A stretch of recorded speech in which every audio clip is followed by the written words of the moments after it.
الحمد للہ والصلاة والسلام علی رسول اللہ وبعد. جی، سبجیکٹ ہے قرآن کا اور پیریڈ ہے شیخ طٰہٰ کا. وہ یہاں موجود نہیں ہیں، ان کی نیابت پہ میں انشاءاللہ کچھ گزارشات آپ کے سامنے رکھوں گا. اصول تفسیر پر بحث ہو رہی ہے اور اصول تفسیر میں آپ پہنچے ہیں تفسیر قرآن کے ماخذ پر کہ کس جگہ سے قرآن کی تفسیر کو لیا جا سکتا ہے، جس میں سب سے پہلے آپ نے پڑھا ہوگا تفسیر القرآن بالقرآن، اور اس کے بعد پھر تفسیر القرآن بالحدیث آتا ہے، پھر تفسیر القرآن باقوال الصحابہ، اصحاب کرام رضی اللہ تعالیٰ عنہ کی جانب سے کی جانے والی تفاسیر جو ہے ان کو لیا جاتا ہے، اور پھر اس کے بعد تفسیر القرآن باقوال التابعین، تابعین کی تفاسیر کو لیا جاتا ہے. یہ وہ چار ایسے ماخذ ہیں جن کو علماء نے بغیر کسی اختلاف کے قبول کیا ہے، جس کے بارے میں کوئی اختلاف نہیں ہے کہ انہی چاروں چیزوں کو بنیاد بنا کر قرآن کی تفسیر کی جانی چاہیے.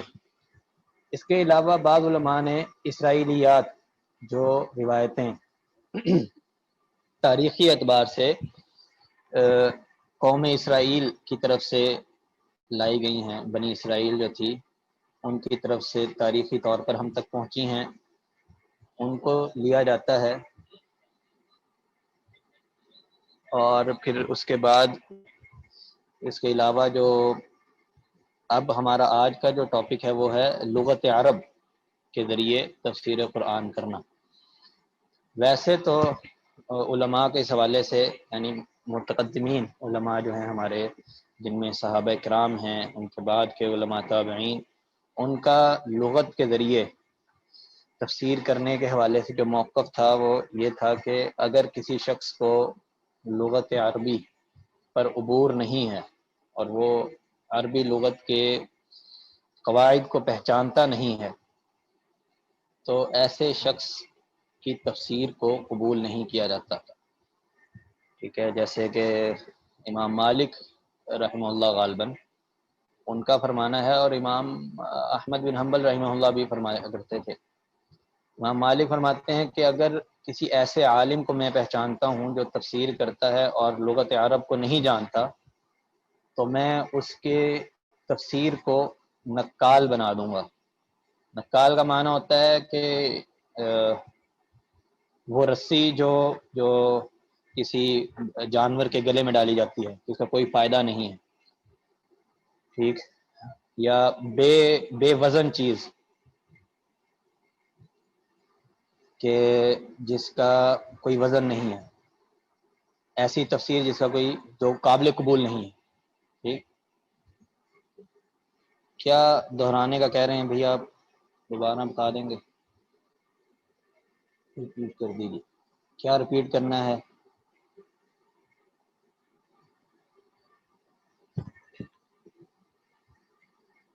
امام مالک فرماتے ہیں کہ اگر کوئی شخص بغیر لغت عرب کو سمجھے ہوئے، یعنی اس کو لغت عربی کے قواعد کا نہیں پتہ، لغت کے بارے میں اس کی معلومات بہت تھوڑی ہیں، تو ایسے شخص کی طرف سے کی جانے والی تفسیر کو میں بے وزن کر دوں گا، اس کا کوئی وزن میری نظر میں نہیں ہے.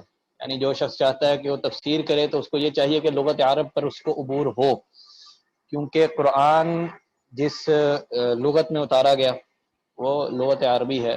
اللہ رب العزت نے قرآن کے بارے میں ارشاد فرمایا نا، نزل به الروح الامین على قلبك لتكون من المنذرین بلسان عربی مبین. آپ کو آواز نہیں آ رہی بھی؟ آواز تو آنی چاہیے. باقی سب کو آ رہی ہے آواز؟ آواز کیوں نہیں آ رہی؟ جی آ رہی ہے. ابھی آپ اپنے مائک وغیرہ دی اور آپ کی جو ہینڈ فری ہے یا جو بھی ہے اس کو چیک کر لیں. بقیہ کی جانب آ رہی ہے آواز؟ بالکل آ رہی ہے. کم آ رہی ہے تو اس کو حل کیا جا سکتا ہے. ٹاپک ہم نے آپ کو بتایا کہ ٹاپک ہے ماخذ تفسیر کیا ہے، کہاں سے تفسیر لی جائے گی، اور وہی اسی کی کنٹینیو میں ہم پڑھا رہے ہیں جی. ٹھیک ہے، تو اللہ رب العزت نے فرمایا کہ اس قرآن کو ہم نے عربی لغت میں نازل فرمایا ہے. ٹھیک ہے، ایک جگہ اور ارشاد فرمایا انا انزلناہ قرآنا عربیا لعلکم تعقلون، ہم نے اس قرآن کو عربی لغت میں نازل کیا ہے تاکہ تم اس سے عقل حاصل کر سکو، اس سے فہم کی بات لے سکو. اور بھی کئی جگہ پر کتاب فصلت آیاتہ قرآنا عربیا لقوم یعلمون. ٹھیک ہے، جس کے بارے میں علماء کا کہنا ہے کہ یہ آیت یہ بات واضح کرتی ہے کہ جو شخص عربی لغت کو نہیں جانتا وہ اس کے لیے یہ آیتیں جو ہیں وہ فائدہ مند نہیں ہیں. تو تفسیر کرنے کا اصول یہی ہے کہ آپ کو لغت عربی پر عبور ہونا چاہیے. ٹھیک ہے، ابن کثیر رحمہ اللہ نے بھی اس حوالے سے یہی بات کی ہے کہ سب سے پہلے انسان کو قرآن سے تفسیر کرنی چاہیے. قرآن پر آپ کو عبور ہونا چاہیے تاکہ آپ قرآن سے قرآن کی تفسیر کر سکیں. اس کے بعد آپ کو قرآن کے علاوہ جو ہے وہ تفسیر کے لیے احادیث پر عبور ہونا چاہیے تاکہ آپ صحیح فہم جو نبی علیہ الصلاۃ والسلام کا تھا قرآن کی آیات کے بارے میں وہ لوگوں تک منتقل کر سکیں. اس کے علاوہ آپ کے پاس جو ہے وہ صحابہ کے اقوال کا جو صحابہ نے نبی علیہ الصلاۃ والسلام سے سمجھا وہ فہم ہونا چاہیے. اس کے بعد صحابہ نے جو اپنے شاگردوں کو سمجھایا وہ فہم بھی آپ کے پاس ہونا چاہیے، وہ سمجھ بھی آپ کے پاس موجود ہو. اور ساتھ ساتھ یہ کہ آپ کے پاس لغت عرب کے قواعد کا علم ہو تاکہ آپ صحیح طور پر عربی کے اسرار و رموز کو دیکھتے ہوئے قرآن کی بات کو سمجھ سکیں. ٹھیک ہے جی، عربی لغت کا کتنا اہم کردار ہے دین کو پڑھنے میں، دین کو سمجھنے میں، اور قرآن کو سمجھنے میں یا قرآن اور حدیث کو سمجھنے میں.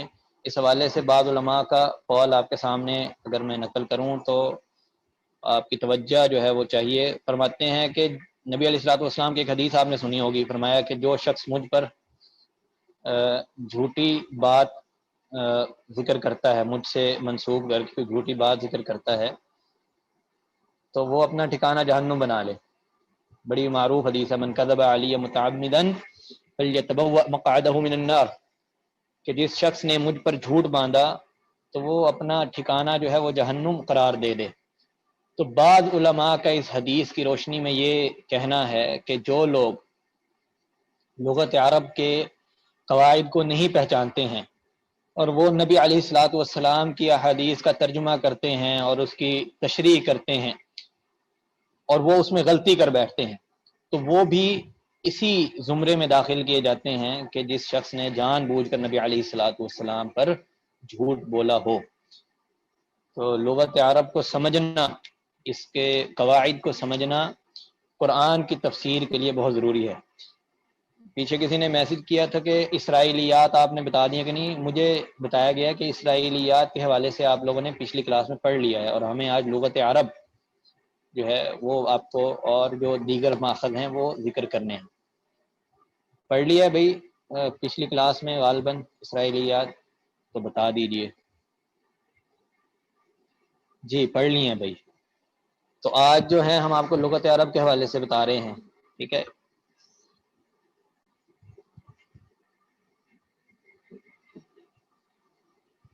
جی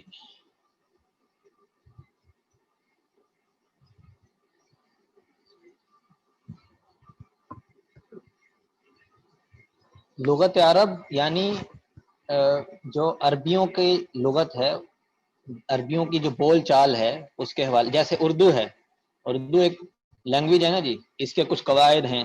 اس کا جملہ جو ہے اس کی ایک ترتیب ہوتی ہے، فعل آتا ہے، فاعل آتا ہے، مفعول آتا ہے. ٹھیک ہے. اسی طرح انگلش ہے تو اس کے بھی آپ گرامر پڑھتے ہیں اس کے لیے، ٹھیک ہے، ٹینسز ہیں اور دیگر قاعدے قانون ہیں. اسی طرح جو لغت عرب ہے اس کے بھی قاعدے قانون ہیں، اس کے حوالے سے ہم گفتگو کر رہے ہیں. ٹھیک ہے، کہ وہ قواعد اور وہ معنی جو لغت عرب میں کسی جملے کا لیا گیا ہو وہی معنی لینا ضروری ہے. جیسے کہ کیوں ضروری ہے؟ کہ اس لیے ضروری ہے کہ اس کتاب کو اللہ رب العزت نے عربی زبان میں نازل کیا ہے، اور اس کو بیان کرنے والے وہ بھی جو ہیں وہ عرب تھے، یعنی نبی علیہ الصلوۃ والسلام. بھئی ہم کوشش تو کر رہے ہیں کہ اپنی سپیڈ تھوڑی سلو رکھیں، لیکن میں دہرا رہا ہوں، آپ پریشان نہ ہوں، بار بار ایک جملے کو میں کئی زاویوں سے دہرا رہا ہوں. باتیں تو ہم نے ابھی دو چار ہی کی ہیں آپ کے سامنے اتنی دیر میں، لیکن بار بار رپیٹ ہم کر رہے ہیں، تو پریشان نہ ہو آپ. انشاءاللہ اگر کوئی بات نہ سمجھ آئے تو پوچھ لیں، مسئلہ نہیں ہے، انشاءاللہ دوبارہ وضاحت کر دیں گے. تو بتایا ہم نے آپ کو یہ کہ لغت عرب کیوں ضروری ہے. کہ نمبر ایک تو یہ ہے کہ یہ قرآن نازل ہی لغت عرب میں کیا گیا، ٹھیک. اور نمبر دو یہ کہ قرآن جو ہے وہ ایسے لوگوں پر نازل کیا گیا جو عربی سمجھتے اور جانتے تھے، یعنی نبی علیہ الصلوۃ والسلام اور ان کی جماعت. اور انہوں نے قرآن کی تفسیر بھی اسی انداز سے کی ہے، لغت عرب کے انداز سے کی ہے. اگر کوئی شخص آج کے دور میں اٹھ کر کوئی لغت عرب کو پیچھے کر کے اپنے فہم اور اپنے قانون کے مطابق یا کسی اور لغت کے قانون کے مطابق کسی آیت کا ترجمہ کرے گا تو وہ قابل قبول نہیں ہے. جیسے جو ماضی قریب ہے اس کے ایک مسلمانوں کے ایک بہت بڑے کیا کہنا چاہیے، مشہور شخصیت کہنی چاہیے، انہوں نے بھی کئی جگہ پر تفسیر کی اور تفسیر میں لغت کا سہارا لیا، لیکن اس لغت کو عربی قواعد کے طور پر نہیں لیا. جیسے عرب نے اس لغت کو سمجھا ہے اس طرح سے قرآن میں انہوں نے لغت عرب کو نہیں لیا، بلکہ اپنے ہی فہم کے مطابق انہوں نے لغت عرب کو سمجھا اور اس کے مطابق جو ہے وہ تفسیر کی. اور ایک جگہ پر تفسیر کرتے ہیں اضرب بعصاک الحجر، سورۃ اعراف ہے یہ، ٹھیک ہے. وہاں پر اللہ رب العزت نے موسیٰ علیہ الصلوۃ والسلام کو حکم دیا کہ آپ اپنی لاٹھی کو ماریے ایک پتھر پر اور اس سے جو ہے وہ پانی کے چشمے بہنے شروع ہو جائیں گے، ٹھیک ہے. تو یہ ایک لغت عرب کے محاورے کے اعتبار سے ترجمہ بنتا تھا اس کا. لیکن وہ جو مشہور شخصیت ہیں، نام ہم نہیں لیں گے کیونکہ اس سے جو ہے نام نہیں لیں، آپ بھی نہ لیں، ہم بھی نہیں لیتے. ڈاکٹر اسرار احمد نہیں ہے جی، دیگر اور بھی بہت سارے جو ہیں لوگ ہیں جنہوں نے تفسیر کی ہے. ایک اور صاحب ہیں جنہوں نے تفسیر کی اور یہاں پر وہ غلطی کھا گئے، ٹھیک ہے. انہوں نے اس جگہ پر تفسیر کرتے ہوئے کہا کہ اضرب بعصاک الحجر کا ترجمہ یہ ہے، اے موسیٰ اس لاٹھی کے سہارے سے اس چٹان پر چلو. ایک پہاڑ ہے اس پر تمہیں چڑھنا ہے تو اس کے لیے تم لاٹھی کا سہارا لے لو. اور یہ جو ترجمہ انہوں نے کیا وہ یعنی جو لغت عرب میں معروف ترین محاورہ تھا اضرب کے معنی میں، اضرب بعصاک کے معنی میں وہ یہی تھا کہ لاٹھی کو مارنا، کسی چیز پر دے مارنا. اور انہوں نے جو ترجمہ کیا وہ کوئی بہت ہی دور کی کوڑی لائے کہ بھئی اس کا معنی یہ ہے کہ سہارا لینا. اضرب کا معنی فعل کے طور پر لے کر بڑے یعنی آپ اس مسئلے کو چھوڑ دیں تو بہتر ہے. اصل جو بات سمجھانا چاہ رہے ہیں وہ یہ کہ انہوں نے عربی لغت کے جو قواعد ہیں ان کو سامنے نہیں رکھا اور جو ہے وہ ایسے ہی اپنے فہم کے مطابق جو ہے وہ ترجمہ کرنے بیٹھ گئے اور اس میں انہوں نے غلطی کی. تو یہ ضروری ہے کہ آپ عربی لغت کو سمجھیں. اچھا، اس حوالے سے ایک اور بات میں کہنا چاہتا ہوں اور وہ یہ ہے کہ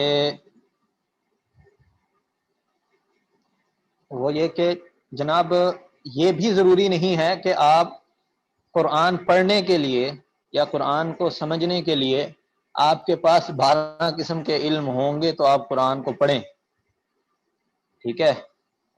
یہ ضروری نہیں ہے۔ بعض لوگوں کا ماننا ہے، آیت جی یہ سورۃ اعراف میں ہے، آیت نمبر 160، نواں پارہ جو ہے نا اس میں یہ آپ کو آیت مل جائے گی انشاءاللہ۔ تو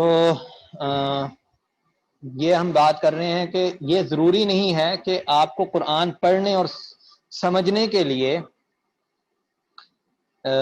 12 علوم کی ضرورت ہو، جو کہ ہمارے معاشرے میں ایک عام ترین مقولہ ہے۔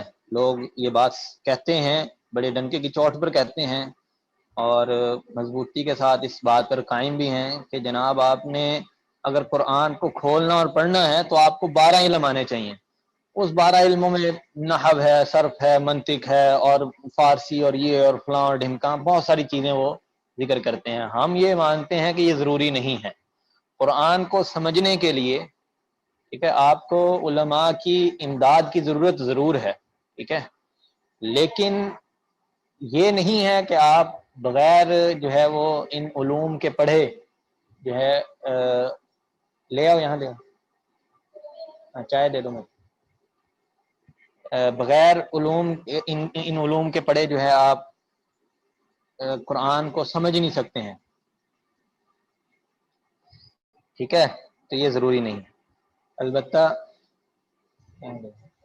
البتہ آپ کو علم حاصل کرنے کے لیے یہ معاون ضرور رہیں گے۔ چائے دے دو یار، بس چائے دے دو، ہاں ٹھیک ہے جی۔ تو یہ ضروری ہے کہ آپ لغت عرب سیکھیں، لیکن یہ ضروری نہیں ہے کہ لغت عرب اگر آپ نے سیکھی نہیں ہے تو آپ قرآن کو پڑھ نہیں سکتے ہیں۔ قرآن کا پڑھنا اور ہے، تفسیر کرنا اور ہے۔ یہ جو ہم قانون آپ کے سامنے ذکر کر رہے ہیں کہ لغت عرب آپ کو آنی چاہیے، یہ ہم کر رہے ہیں تفسیر کرنے کے لیے، پڑھنے کے لیے نہیں ہے یہ بات جی، ٹھیک ہے؟ تو پڑھنے کے لیے آپ کو بس رینڈملی اپنا قرآن اٹھانا ہے اور وہ پڑھتے جائیں۔ اگر آپ عربی سمجھتے ہیں تو آپ کو ترجمہ اٹھانے کی بھی ضرورت نہیں ہے، اور اگر آپ عربی نہیں سمجھتے ہیں تو آپ ایکس وائی زیڈ کسی کا بھی ترجمہ اٹھا لیں اور اس سے آپ جو ہے وہ مدد لے سکتے ہیں۔ کوشش کریں کہ وہ ترجمہ اٹھائیں، وہ تفسیر اٹھائیں جو قرآن سے کی گئی ہو، قرآن کی تفسیر قرآن سے کی گئی ہو، یا جو تفسیر قرآن کی حدیث سے کی گئی ہو، اور وہ ترجمہ اٹھائیں جو قرآن اور حدیث کی مدد سے کیا گیا ہو۔ کیونکہ آگے ہم انشاءاللہ آپ کو ذکر کریں گے کہ جو کتب تفسیر ہیں یا کتب تراجم جو ہیں، ان میں لکھنے والوں کی جو رائٹرز ہیں ان کی قسمیں ہیں۔ کسی نے کسی نظریے کو سامنے رکھ کر تفسیر کی ہے، اور کسی نے کسی نظریے کو سامنے رکھ کر تفسیر کی ہے، ٹھیک ہے؟ تو وہ انشاءاللہ ہم آپ کے سامنے ذکر کریں گے۔ کتب التفسیر یعنی تفسیر کی مختلف کتابیں، جیسے ابن کثیر آپ نے نام سنا ہوگا، بہت معروف کتاب ہے، اس کا اردو میں ترجمہ ہو چکا ہے، ٹھیک ہے؟ جیسے تفسیر قرطبی آپ نے سنا ہو، وہ بھی بڑی معروف ہے۔ تفسیر ابن جریر ہے، وہ بھی بڑی معروف ہے، ان کے تراجم ہو چکے ہیں، کئی جلدوں پر یہ کتابیں ہیں۔ اسی طرح احسن البیان ہے اردو میں، وہ بھی تفسیر ہے، مختصر ترین تفسیر، ٹھیک؟ تو یہ تفسیریں ہیں۔ تفہیم القرآن کے نام سے ایک ہے شیخ سعدی کی، بالکل شیخ سعدی نہیں جی، ابن کثیر کی اور تفسیر ہے، شیخ سعدی کی تفسیر اور ہے۔ ضیاء القرآن، مختلف تفاسیر ہیں، معنی یہ ہے، ٹھیک ہے جی؟ چلیں، تو یہ ہم نے آپ کے سامنے بات ذکر کی ہے، ایک دو پھر دہرا رہے ہیں ہم کہ جناب تفسیر کرنے کے لیے آپ کے پاس لغت عرب کا علم ہونا ضروری ہے۔ تفسیر سمجھنے کے لیے لغت عرب کا جاننا وہ بہت ضروری نہیں ہے، ٹھیک ہے؟ لیکن تفسیر اگر آپ نے کرنی ہے تو آپ کو چاہیے کہ آپ کے پاس لغت عرب کا اچھا خاصا علم ہو، اور جس شخص کے پاس بہت زیادہ لغت عرب کا علم نہیں ہے اس کو چاہیے کہ وہ اپنی زبان تفسیر کرنے سے باز رکھے۔ ایک اور ماخذ ہے قرآن کی تفسیر کرنے کا، اور وہ ہے عقل سلیم، یعنی انسان کا صحیح فہم، صحیح سمجھ جو ہے اس کو بھی بطور عقل، بطور ماخذ کے عقل کو استعمال کیا جا سکتا ہے جی۔ بات سمجھے ہیں؟ عقل کو بطور ماخذ کے استعمال کرنا تفسیر کرتے ہوئے۔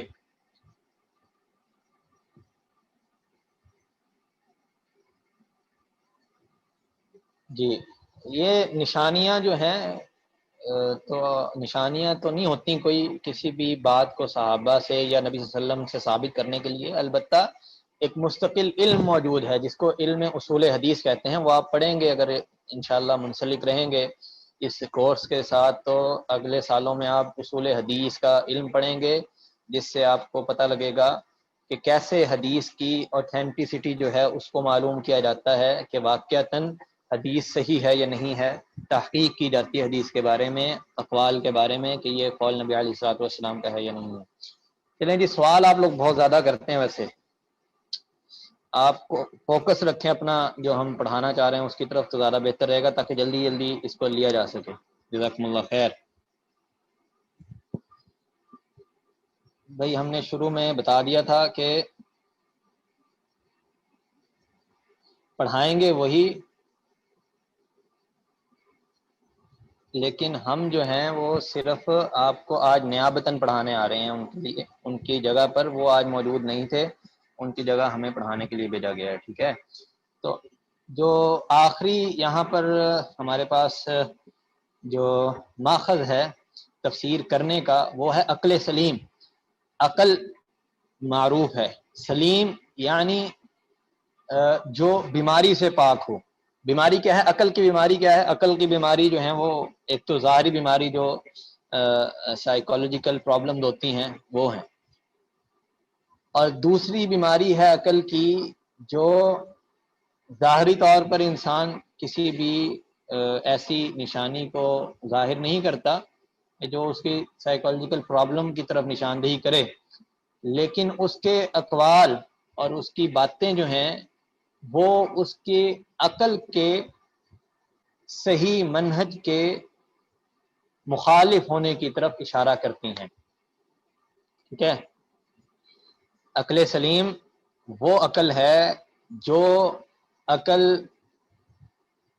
ایسی بات کہے جو قرآن کے دیے گئے اصولوں اور اس شریعت کے دیے گئے اصولوں کے مطابق ہو، ٹھیک ہے؟ اگر میں صحیح طور پر آپ کو سمجھا پایا ہوں تو اس کا یہی عام فہم معنی یہی ہے کہ ظاہری طور پر کوئی بھی شخص جو ہے وہ آپ کو پرابلمیٹک نہیں لگ رہا ہوگا، عقلی اعتبار سے بہت اٹھتا بیٹھتا کھاتا پیتا لوگوں سے بات کرتا، آپ کو ایک صحیح سالم عقل کا محسوس ہوگا، لیکن جب وہ قرآن کے بارے میں گفتگو کرے گا تو وہ کچھ ایسے فہم کو آپ کے سامنے پیش کرے گا جو قابل قبول نہیں ہے، ٹھیک ہے؟ ایسے فہم، ایسی سمجھ دے گا آپ کو جو شریعت نے ذکر نہیں کی ہے، ٹھیک ہے جی؟ ایسا فہم آپ کے سامنے رکھے گا جو نبی علیہ الصلوۃ والسلام سے مذکور نہیں ہے۔ تو عقل کو استعمال کرنا اس کی اجازت شریعت دیتی ہے، ٹھیک ہے؟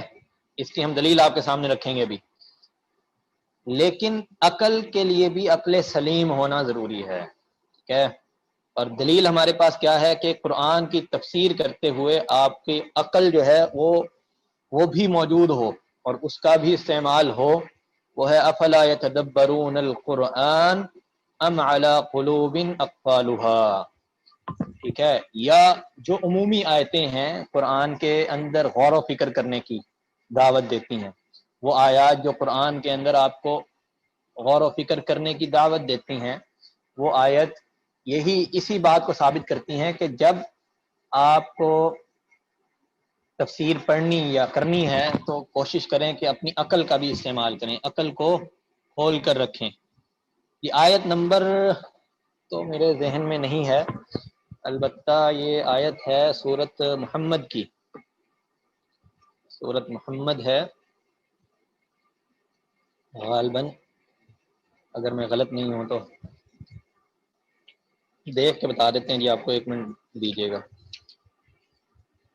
سورۃ محمد کے اندر بھی اسی طرح کا غالباً مضمون ہے، وہ ہم دیکھ لیتے ہیں، اگر مل جاتی ہے تو آپ کو بتاتے ہیں. افلا يتدبرون القرآن ام على قلوب اقفالها.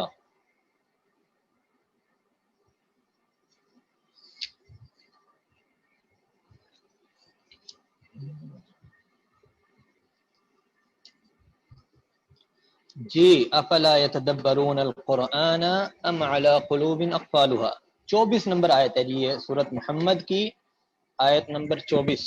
اس کی تفسیر آپ پڑھ سکتے ہیں. ایک تو مقصد کیا ہے، عقل کے استعمال کا مقصد کیا ہے، کیا بنیادی وجہ ہے جو ہمیں یہ اس بات پر ابھارتی ہے کہ قرآن حدیث کے ہونے کے باوجود ہمیں عقل کے استعمال کی ضرورت ہے قرآن کو سمجھنے کے لیے، قرآن کے معنی کو سمجھنے کے لیے. دیکھیں تھوڑا سا آپ کی توجہ مطلوب رہے گی، اور وہ یہ ہے کہ مسائل جو ہیں وہ مختلف ہوتے رہتے ہیں. ٹھیک ہے، ایک زمانہ، ایک صدی آتی ہے، اس کے مسائل کچھ اور ہوتے ہیں. پھر اگلی صدی آتی ہے تو اس کے مسائل کچھ اور ہوتے ہیں. ٹھیک ہے، پھر اس کے بعد جو صدی آتی ہے اس میں مسائل کچھ اور ہوتے ہیں. لیکن آپ دیکھیں تو آیتیں قرآن کے جو الفاظ ہیں اور جو آیات ہیں وہ تو گنے چنے ہیں نا. ٹھیک ہے، مطلب قرآن کی اگر آیتوں کو آپ گننا چاہیں تو وہ 6000 سے کچھ ابو ہیں، 300-400 کے درمیان مختلف جو ہے وہ عدد علماء نے ذکر کیا ہے. ٹھیک، لیکن 6000 کے سے کچھ زائد آیتیں قرآن کی ہیں. ٹھیک، اور مسائل جو ہے وہ ہر آنے والے دن کے ساتھ نیا مسئلہ آپ کے سامنے پیش ہوتا ہے. تو ان مسائل کے حل کے لیے آپ کو عقل سلیم کی ضرورت ہے، ایسی عقل سلیم جو قرآنی آیات میں غور و فکر کرنے کے بعد جو ہے آپ کو ان مسائل کو حل کر دیں جو آپ کے سامنے ہیں. مثلا آج کل جو ہے وہ نبی علیہ الصلوۃ والسلام کے دور میں جو مسائل تھے، آج کل وہ مسائل نہیں ہیں، بلکہ مسائل کی نوعیت مختلف ہے. ان مسائل کو حل کرنے کے لیے، سمجھنے کے لیے آپ کو عقل کی ضرورت ہے، ایک سالم سلیم عقل جس کے استعمال کے بعد آپ صحیح طور پر قرآن سے مسائل کو حل کر سکیں. تو یہ ہے تفسیر کا ماخذ. ٹھیک ہے جی، بات سمجھے ہیں؟ اگر نہیں سمجھے تو بتائیے، دوبارہ سمجھاتے ہیں. عقل سلیم کا کیا معنی ہے جو ہم نے آپ کے سامنے رکھا؟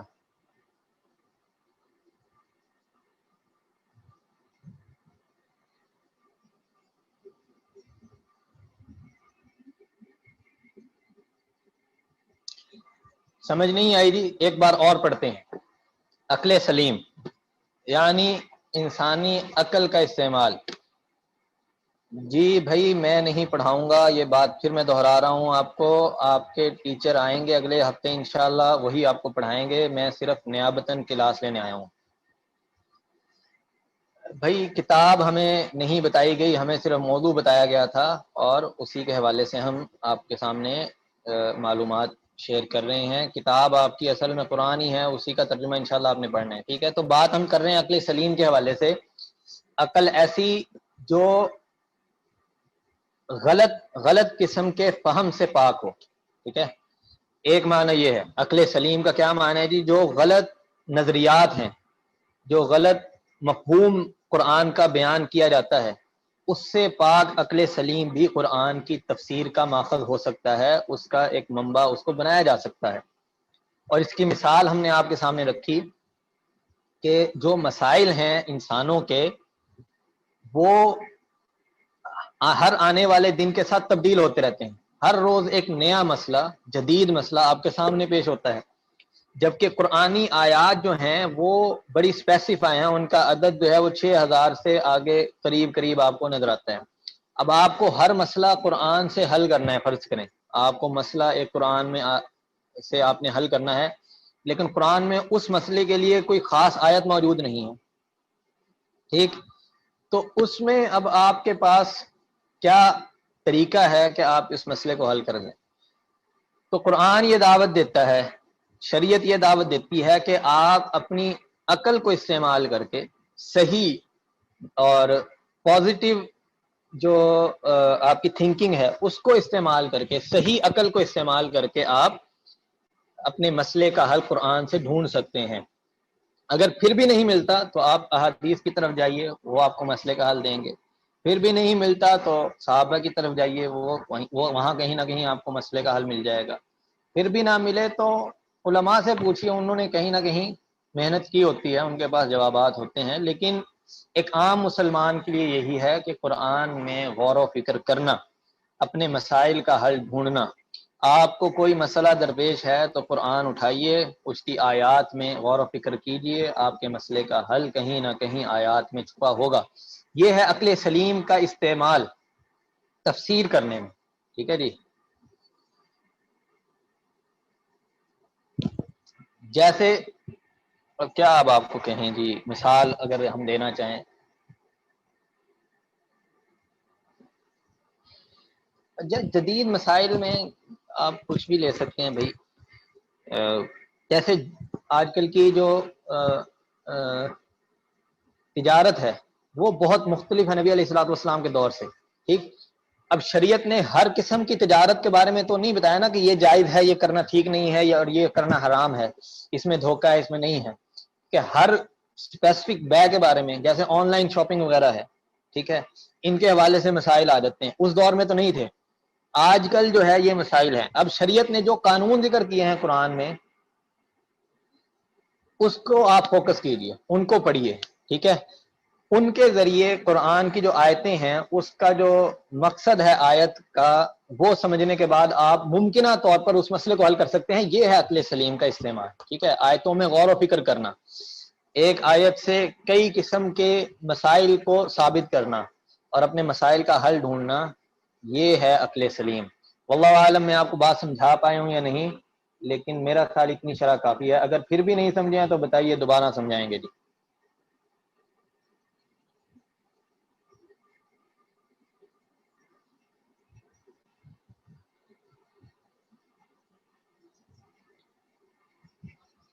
ٹھیک ہے جی. تو یہ ہو گئے آپ کے تفسیر کے ماخذ. ٹھیک. کہ کیسے آپ نے تفسیر کرنی ہے، اگر کبھی موقع ملے تفسیر کرنے کا، یا اگر پڑھ رہے ہوں آپ تفسیر، تو کس سوچ کے ساتھ آپ کو تفسیر پڑھنی چاہیے، کہاں پر آپ کو غلطی پکڑ لینی چاہیے کہ جناب یہاں پر غلطی ہوئی ہے، کیونکہ تفسیر کا جو اصل ہے وہ یہاں پر غائب ہے. ٹھیک.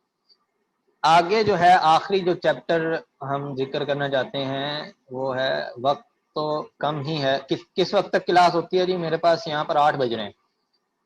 تو کس وقت تک آپ لوگوں کی کلاس جاری رہے گی؟ ٹائم بتا دیں تاکہ ہم اس ٹاپک کو پھر اسی حساب سے چڑھیں گے.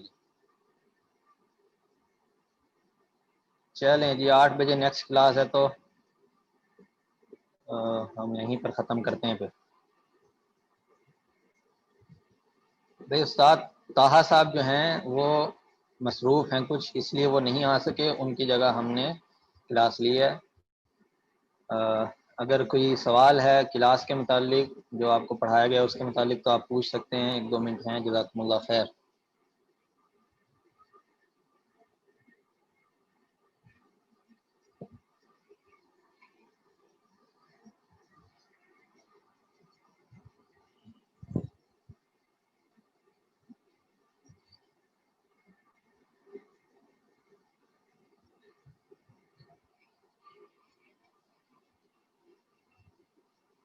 جی صوبی علی صاحبہ، فرمائیں کیا سوال ہے؟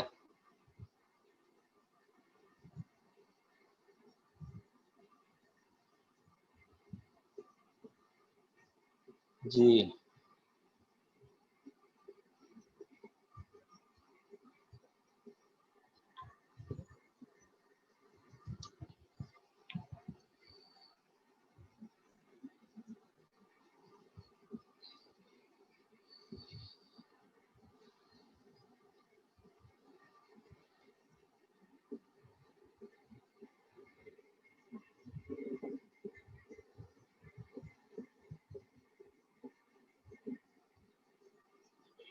جی، سوال آیا ہے کہ جو آپ نے لغت عرب کے حوالے سے علماء کا قول ذکر کیا وہ دوبارہ ذکر کر دیں. تو وہ ہے امام مالک رحمہ اللہ کا.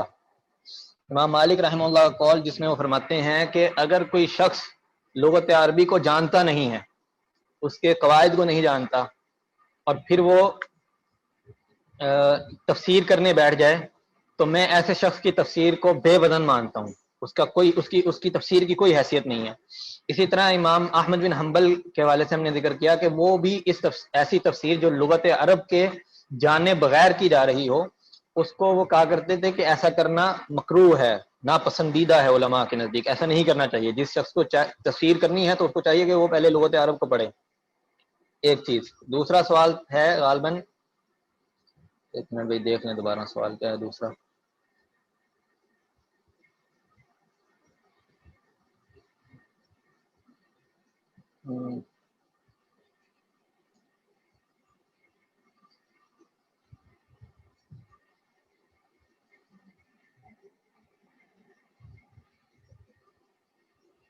ہاں، دوسرا سوال ہے کہ کیا عقل سلیم سے مراد قیاس ہے؟ نہیں، قیاس مراد نہیں ہے بھائی، قیاس ایک اور چیز ہے، قیاس کے کچھ ضابطے ہیں، ان پر قیاس کیا جاتا ہے، ٹھیک۔ عقل سلیم ایک عام ہی بات ہے کہ کسی بھی شخص کو قرآن کا معنی اور مفہوم سمجھنے کے لیے ایک عقل کا ایک خاص لیول درکار ہے جس میں وہ جو ہے قرآن کی بات کو سمجھ سکے اور اس سے مزید مفاہیم جو ہے وہ سمجھ سکے، ٹھیک ہے۔ اگر کسی نے، ویسے مجھے نہیں معلوم کہ یہ بات یہاں پہ کرنا مناسب ہے کہ نہیں، کسی نے واقعتاً اس عقل سلیم کے معنی کو سمجھنا ہے تو وہ ایک ہمارے ملک کی رائٹر ہیں نمرہ احمد، اچھے ناول لکھتی ہیں وہ، ان کی ایک کتاب ہے، وہ جلد آنے والی ہے، انمول موتی غالباً، اگر آپ سرچ وغیرہ کریں گے تو آپ کو مل جائے گا اس کا کچھ نہ کچھ معلومات اس کے حوالے سے۔ انہوں نے اس کتاب میں جو ہیں وہ کافی میں انمول، جی بالکل، تو وہ ان میں انہوں نے جو ہے وہ قرآن کی تفسیر کی کچھ مختلف زاویے ذکر کیے ہیں۔ جس کو عقل سلیم سمجھنا ہے نا، عقل سلیم کا کیا معنی ہے، وہ ان کا کوئی ایک آدھ چیپٹر ہی اس بک کا جو ہے، جب وہ آ جائے، ابھی وہ آئی نہیں ہے، اور اس سے پہلے انہوں نے یہی مضمون جو ہے یہی طریقہ، ایک ان کی کتاب ہے نمل، اس میں بھی ذکر کیا ہے کہ تفسیر کرنے کا جو اور قرآن کو پڑھنے کا ایک طریقہ ہونا چاہیے، وہ کیا ہونا چاہیے۔ آپ اس کا بھی کوئی نہ کوئی خاص چیپٹر جو ہے وہ پڑھ سکتے ہیں جس میں قرآن کی تفسیر جو ہے وہ انہوں نے ایک مختلف انداز میں کی ہے، تو ادھر سے آپ کو غالباً میرا یہ ماننا ہے کہ عقل سلیم کا ایک صحیح مفہوم جو ہے وہ سمجھ آ جائے گا انشاءاللہ۔ جزاکم اللہ خیر، بارک اللہ فیکم، سبحانک اللہم ربنا وبحمدک، اشہد ان لا الہ الا انت، استغفرک واتوب الیک۔